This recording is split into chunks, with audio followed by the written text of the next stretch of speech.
papá, a mi tío y a toda mi familia, a todo lo que me...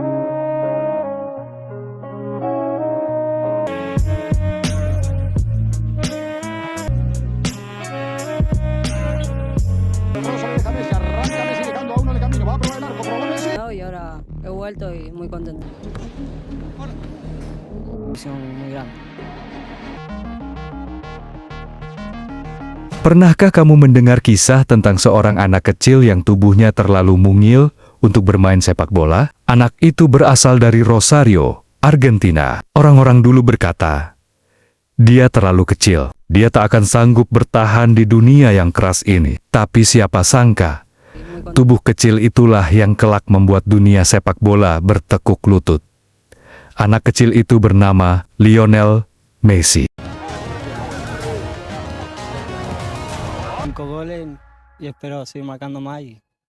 Messi tidak bermain bola seperti kebanyakan anak lain. Kalau anak-anak lain sibuk memamerkan trik mengutak-atik bola dengan gerakan yang rumit, Messi hanya melakukan hal sederhana, menggiring bola. Tapi dengan begitu dekat ke kakinya, seakan bola itu menempel padanya. Coba bayangkan seorang bocah berlari di jalanan, menggiring bola dengan langkah kecil, tapi bola itu tak pernah jauh dari kaki. Itulah dasar permainan Messi, kesederhanaan yang sempurna.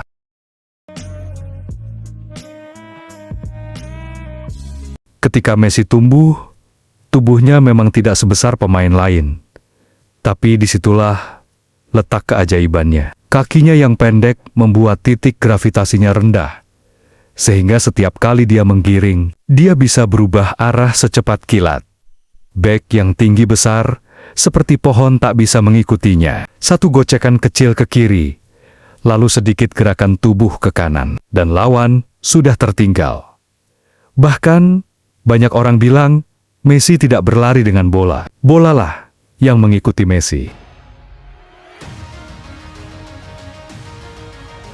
Que recorta, va a buscar el disparo, uno más, sigue Leo, frontal del área, más regate. That's Fabregas. And it's Messi. And it's Messi. Messi, plenty of room. Tapi cara bermain Messi bukan hanya soal menggiring. Ada sesuatu yang lebih dalam, sesuatu yang membuatnya berbeda dari siapapun. Messi bermain dengan mata dan otaknya.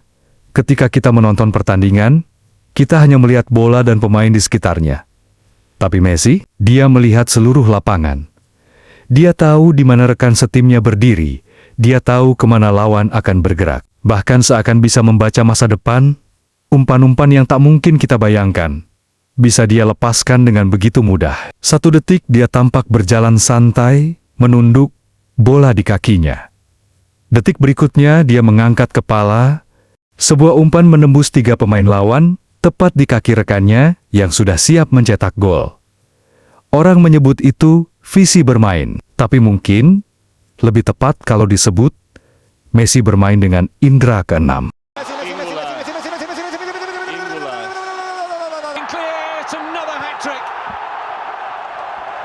Ada satu hal yang sering terlupakan.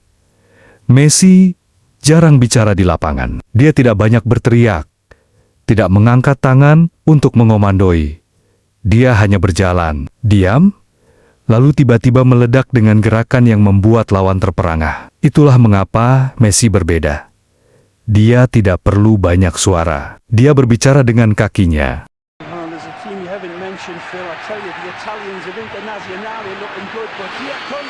Dan inilah rahasia terbesarnya.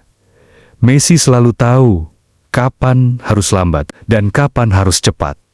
Kadang dia berjalan pelan, seolah menghilang dari permainan. Lawan pun lengah, mengira Messi tidak berbahaya. Tapi justru saat itu, dia sedang mengukur ruang, mencari celah, menunggu momen. Begitu celah itu muncul, dor, dia meledak dengan kecepatan yang mustahil dihentikan. Ingatlah, dalam sepak bola, bukan yang paling keras yang menang, tapi yang paling cerdas. Dan Messi adalah bukti hidupnya.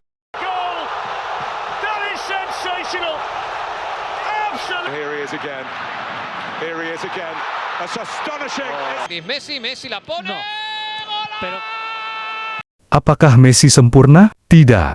Dia tidak tinggi, tidak sekuat penyerang lain, tidak punya tubuh yang besar, tapi justru disitulah pesonanya. Messi mengajarkan satu hal penting.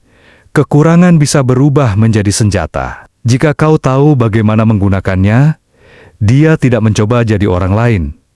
Dia tidak meniru siapa-siapa. Dia hanya menjadi dirinya sendiri. Dan dari situlah lahir gaya bermain yang tak akan pernah bisa ditiru siapapun.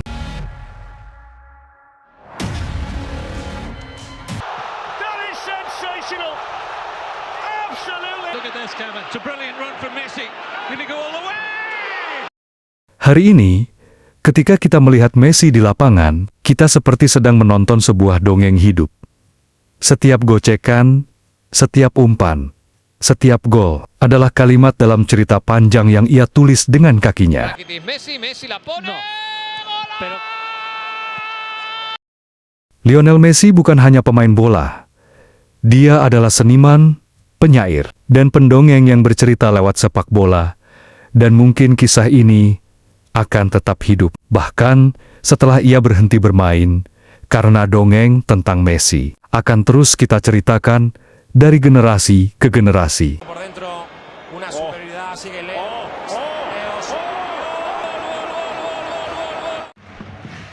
Messi hits one.